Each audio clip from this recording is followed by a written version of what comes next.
Intimate Partner Violence. This module is sponsored by the McWilliams School of Biomedical Informatics through the Center for Health Systems Analytics HEROES program.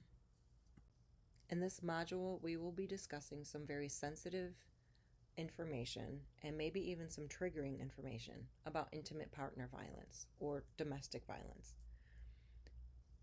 We hope by the end of this module that you'll be able to understand behaviors included in intimate partner violence, what some of the barriers are in identifying intimate partner violence, risk factors, and the effect of substance use disorder on intimate partner violence.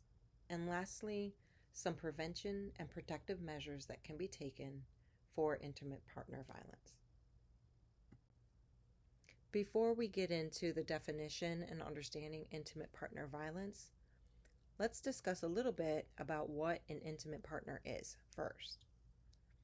An intimate partner includes a current or former spouse, someone that is married, whether it's through common law, civil union, or a domestic partnership, boyfriend and girlfriends, dating partners, ongoing occasional sexual partnerships, individuals who may or may not be cohabitating.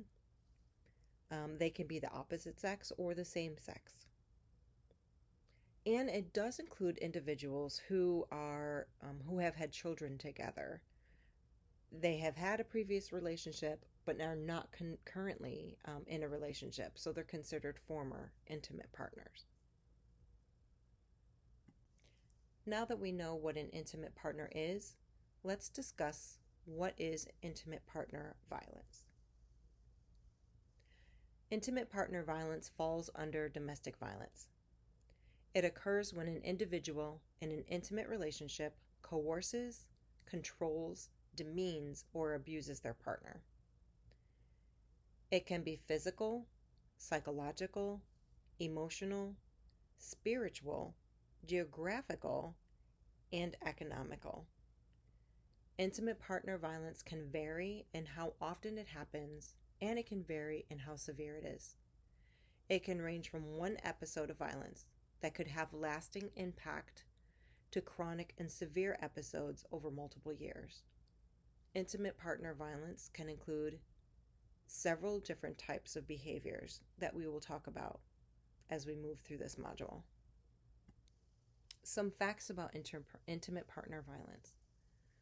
Although intimate partner violence is seen in all genders and within the LGBTQIA communities, the prevalence for IPV in females is significantly greater than any other population throughout the world. It is important to acknowledge, though, that data regarding IPV injuries in males is scarce, and part of the reason is really a lack of reporting, a lack of males willing to seek care for their injuries. In a recent study from the Journal of Oral and Maxillofacial Surgery, 20% of the female patients that they saw in that clinic had a subarachnoid hemorrhage, and approximately 32% of those females presented with lower extremity injuries. These were due to intimate partner violence. The male patients in that clinic presented with 0 subarachnoid hemorrhages, and about 13.9% of them had lower extremity injuries from intimate partner violence. This is just an example of the differences that we have seen or that are seen throughout the research on injuries sustained by females versus injuries sustained by males. Intimate partner violence can vary in how often it happens and how severe it is, as we mentioned before. There is a range, and that includes from one episode of violence to many episodes that can last for several years. Intimate partner violence includes physical violence, sexual violence, stalking, psychological aggression, gaslighting, and financial abuse. Let's discuss the first type of intimate partner violence. Stalking. Stalking is a pattern of repeated, unwanted attention and contact by a partner that causes fear or concern for one's own safety or for the safety of someone close to the victim.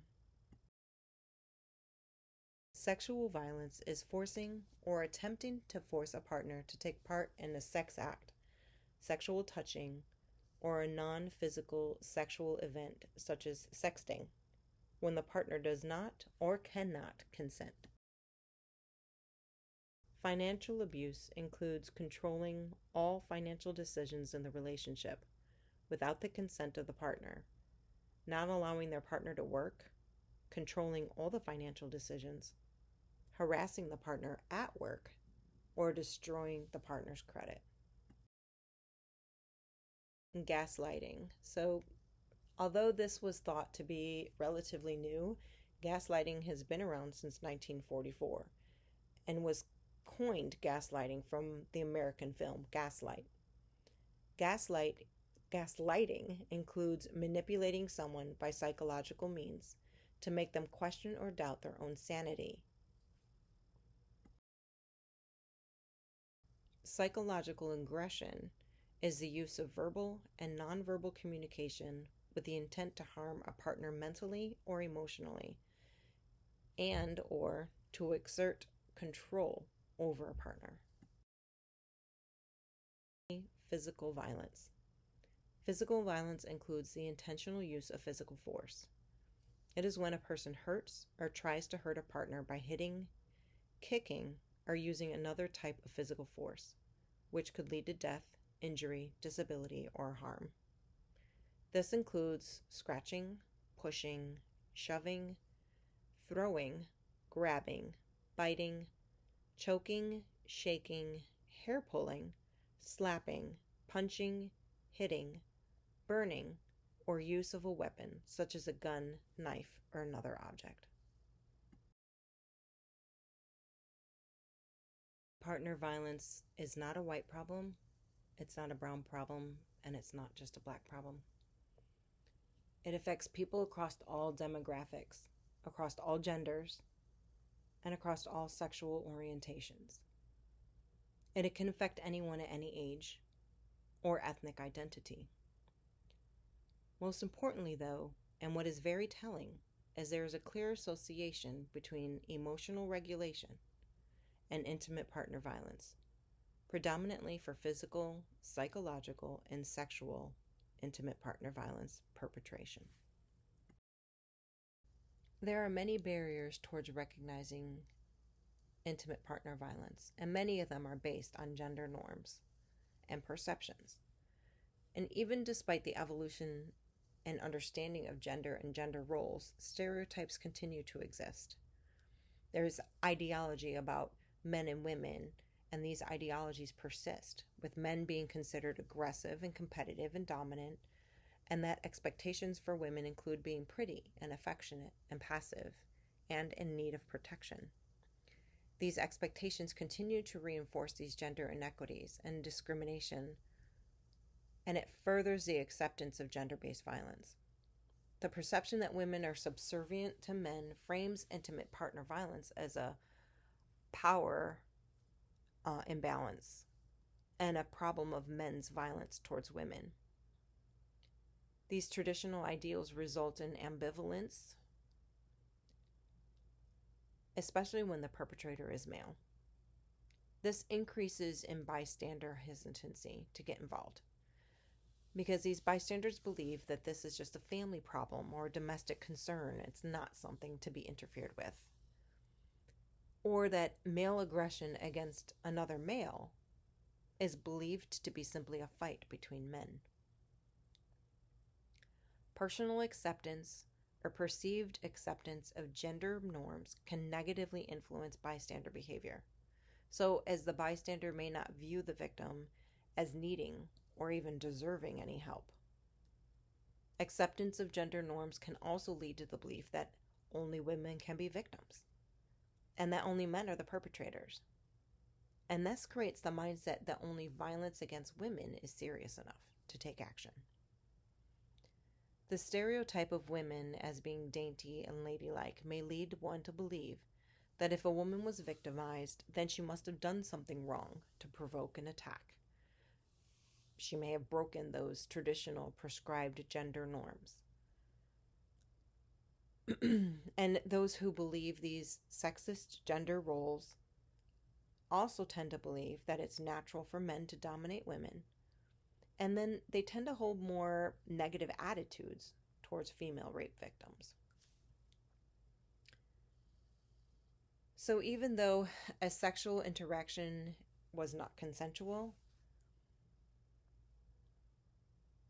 sometimes it's believed that it's positive for the male victim, based on these false beliefs that men are always looking for sexual experiences. And then these lead to lesser likelihood of any intervention. Gay male victims are blamed more for their abuse, and it is considered less serious than other victims, especially for bystanders with greater homophobic beliefs and greater rape myth acceptance. Several studies indicate that police are less likely to arrest a perpetrator in cases that did not involve male against female violence. And this again reiterates the point that for individuals who are unaware of the dynamics and complexities of a same-sex relationship, it might be easy to overlook the warning signs of intimate partner violence. In lesbian relationships, individuals with homophobic beliefs are less likely to view the partnership as just temporary experimentation or only as a strong female relationship or friendship, and not a romantic relationship. And this perception reduces the potential seriousness of the matter, and it makes it more likely that a bystander will not intervene when witnessing aggressive or abusive behavior. Lastly, police response to intimate partner violence is reflective of the social acceptance that we see, particularly of intimate partner violence against women. Police responses are not uniform. They vary with attitudes towards intervention. And some common themes that are found does kind of explain the diversity and willingness to respond, including what is considered what's called problematic police views, such as simplification of the intimate partner violence, or justification of the violence as just two people being immature and childish, or blaming the victim, having a misogynistic attitude towards women. And these result in minimal police intervention and considering that intimate partner violence is not a crime and therefore is not a police duty. How big of a problem is intimate partner violence? Of women and approximately 26% of men experienced contact sexual violence, physical violence, and or stalking by an intimate partner and reported an intimate partner violence-related impact during their lifetime. These impacts include injury, post-traumatic stress disorder symptoms, a concern for safety, consistent fear, feeling like they need help from law enforcement, and missing at least one day of work are common impacts that were reported. Over 61 million women and 53 million men have experienced psychological aggression by an intimate partner in their lifetime. Unfortunately, we know it starts at a young age and continues on through adulthood. According to the CDC, approximately 16 million women and 11 million men state that they experienced intimate partner violence before the age of 18. And alcohol and drug use in partners increase the risk for intimate partner violence significantly. We have discussed what an intimate partner is, what intimate partner violence is, the types of behaviors that exist within intimate partner violence, the risks for such, some of the barriers to understanding or reporting intimate partner violence. And next, we're going to talk about these consequences of intimate partner violence. What happens as a result? So, intimate partner violence can result in lifelong debilitating physical, mental, or financial outcomes. for those who have experienced intimate partner violence compared to those who have not. Around 75% of females and 50% of male intimate partner violence survivors end up with some form of injury, and it can also result in death. 1 in 5 homicide victims are killed by an intimate partner, with over half of the female homicide victims in the United States killed by a current or former intimate partner. Long-term health issues, loss of work time, and PTSD are also some of the consequences of intimate partner violence. Economic costs over the course of a victim's lifetime can exceed over $103,000 for females and over $23,000 for men. LGBTQIA survivors have additional concerns that they face, which includes homophobia, biphobia, transphobia, and racism. And these all can result in a limited institutional social support existing for this population. Individuals with disabilities face a special challenge as some are unable to communicate the intimate partner violence. They have difficulties with challenging or escaping. Intimate partner violence is associated with a large array of adverse reproductive, maternal, and child health outcomes.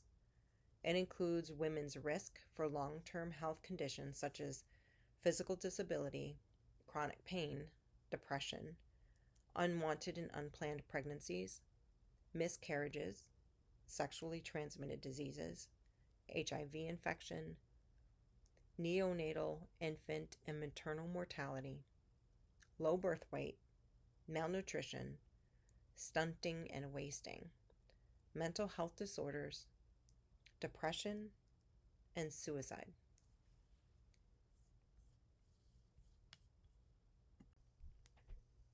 Intimate partner violence and substance use disorder are related in several different ways. For survivors, substance use disorder becomes a coping mechanism to deal with the traumatic effects of the abuse. For others, some are coerced into use from their partners in order to thwart their recovery and to use it as a means of control. Research suggests that the chilling reality of coercive substance use is common in abusive relationships. In a recent study about women who received care at a methadone clinic, 90% of them reported having experienced intimate partner violence within their lifetime. The rates of intimate partner violence in individuals who use substances is considerably higher than those who do not. Likewise, research has found that women survivors of intimate partner violence are more likely to use or become reliant on drugs or alcohol as compared to women who have not faced IPV. It's also been reported that almost 6 times the risk of problematic alcohol use for women who have experienced intimate partner violence as a means to self-medicate away the trauma. Men ages 18 to 35 were found to have a significant link between prescription opioid misuse and being a perpetrator of intimate partner violence. Research has also found that with an increase of frequency of cocaine and marijuana use came an increase in frequency of intimate partner violence, up to 3 times more likely to happen on the days that the perpetrator used cocaine. Opioid-dependent fathers reported significantly greater numbers of instances and greater frequency of severe psychological aggression, minor physical aggression, severe physical aggression, and severe sexual coercion directed at the mother of their youngest biological child over the time of their relationship. This increases the risk of physical injury for these women. The outcomes are similar for increased rates of intimate partner violence with men against their partners when receiving methadone maintenance treatment. Most important about this statistic is that the increase of events, the increase of frequency, and the increase of physical injury to the mother still occur even if the father and mother were no longer in a relationship. It is imperative that clinicians treating either the opioid-dependent individual or the mother of a child of an opioid individual be screened for intimate partner violence when a co-parenting relationship exists. Despite significant research indicating an existence of increased risk of intimate partner violence with substance use disorder, research has found that substance use disorder counselors rarely refer individuals with a recent history of intimate partner violence to domestic violence specialized treatment programs. This is a great means of prevention or protection. Many of the studies conducted were based on survey data, so it could be underreported. Substance use, misuse, and abuse have been linked to emotional regulation challenges, particularly in instances of intimate partner violence. Drug use may weaken behavior inhibition, limit attention, and that enables further intimate partner violence. When an individual has been trained to utilize adaptive emotional regulation strategies, they're less likely to seek drug and alcohol as an escape mechanism, and that will help reduce the risk of intimate partner violence.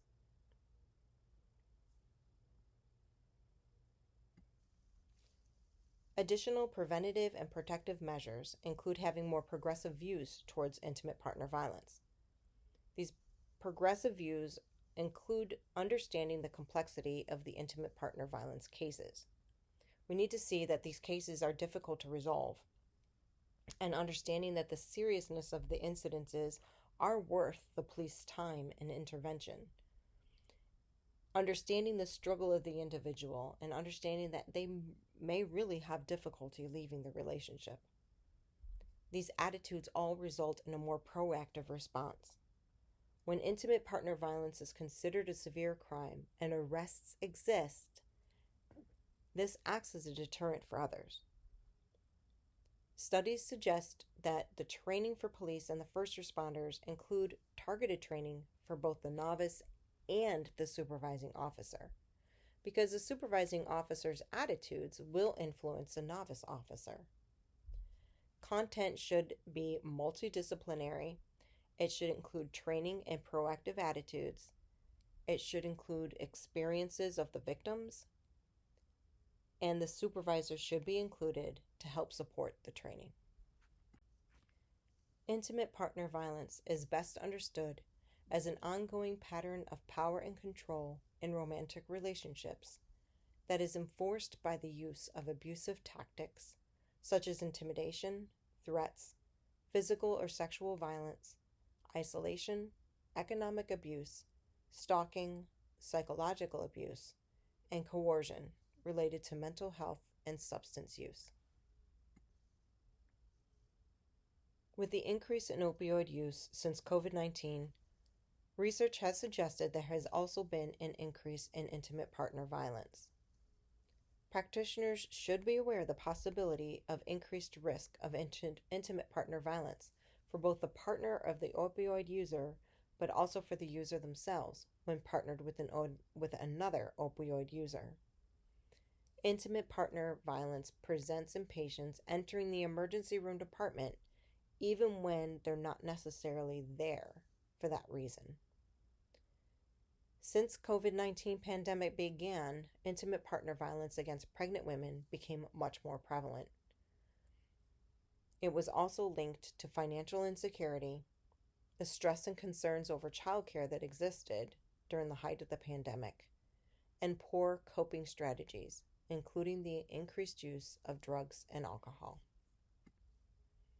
Thank you so much for attending the module for intimate partner violence. We hope that through this module, you have a better understanding of what intimate partner violence is, the risk factors that are associated with intimate partner violence, the consequences of intimate partner violence, some challenges that exist in reporting intimate partner violence, and some preventative measures that can be taken to help protect individuals from further intimate partner violence. The next following pages are some resources that can be used for anyone that you may know who have experienced intimate partner violence, or if you're experiencing intimate partner violence yourself. Feel free to take screenshots of the following few pages.